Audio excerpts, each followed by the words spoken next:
На дорогах в Коми за неполный год пострадали больше 800 человек, погибли 39. Причем роковыми для большинства жертв стали первые месяцы осени. Повышение безопасности дорожного движения – это часть национального проекта и региональной госпрограммы, параметры которой накануне рассмотрели депутаты Госсовета Коми. За последние годы и в сравнении с предыдущим аварийность и число жертв снижается. Что для этого сделано и какие планы на следующий год, знает Ольга Коняева. Октябрь стал лидером печальной статистики. В авариях погибло 15 человек. В сентябре было 6 жертв. Выросло количество наездов на пешеходных переходах в темное время. Недостаточное освещение, не всегда качественное содержание покрытий. И главная причина ДТП – по-прежнему нарушение правил дорожного движения водителями. За последние 8 лет и по сравнению с прошлым годом аварийность и гибель на дорогах в целом снижается. Меньше страдают дети, ниже число ДТП с пьяными за рулем. Но таких по-прежнему выявляют и в том числе повторно. Буквально на 2 уголовных дела в этом году возбуждено меньше. Я считаю, что это по закону малых цифр ничтожная разница, поэтому в принципе мы остались и топчемся в общем-то на том же месте в борьбе с пьяными водителями.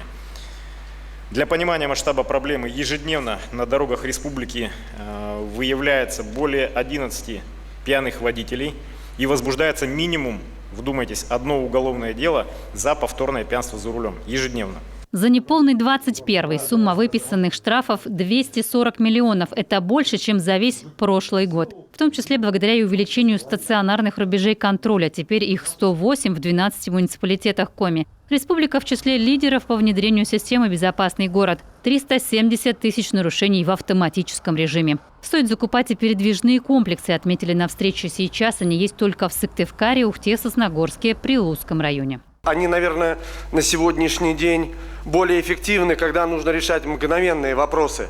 Не строить что-то, а просто направить сотрудника, который будет стоять в местах аварийности. Он более, наверное, на сегодняшний день эффективен при работе на местах концентрации ДТП, потенциально аварийных опасных участках.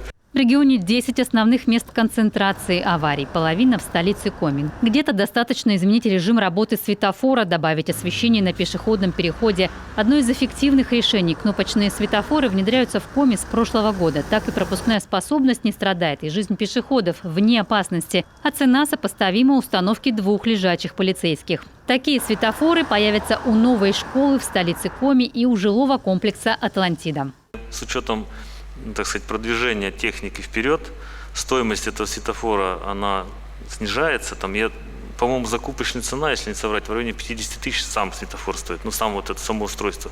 Просто установка, подключение и все прочее там требует дополнительных затрат. У дорожного агентства тоже всю жизнь было место концентрации ДТП. Если знаете, Морозово вниз как раз транспорт ускорялся, и в районе тогда магазина «Сорти» был, соответственно, очень много было наездов на пешеходов. Установили вызывной светофор, сейчас там наездов вообще нет. Только 70% пешеходных переходов в Коми соответствуют нормам безопасности. И это уже положительный результат, отмечает руководитель госавтоинспекции.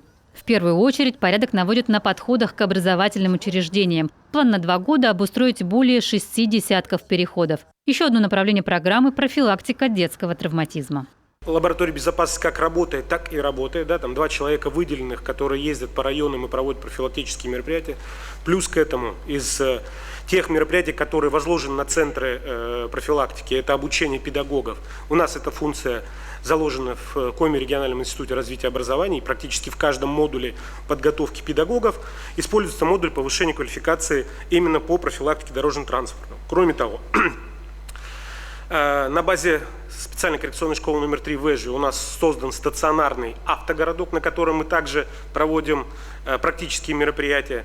В Коми действует 128 отрядов юных инспекторов. Акции, занятия, игры на знание правил, работа совместная автоинспекции и Министерства образования. И, конечно, родителей. Светоотражающих элементов на одежде у большинства пострадавших пешеходов не было. Тем временем достаточно наклеить фликер, чтобы водитель заметил в темноте ребенка. В ходе обсуждения депутаты затронули и тему подвоза детей в школы. Одной из составных частей нашей госпрограммы является контроль за безопасностью школьных маршрутов. Нас не может, депутатов, не тревожить цифра того, что в прошлом году школьных маршрутов, которые не соответствовали и не были согласованы с ГИБДД, было всего 16, в этом году их 47. В числе небезопасных 11 маршрутов в Сыктывдинском районе, в Иркуте 9, 2 в Карткиросском, в Печоре, Сосногорском, Ижемском, Ударском районах по одному. Привести их в порядок – это примерно 11 миллиардов. Где-то дороги просто нет.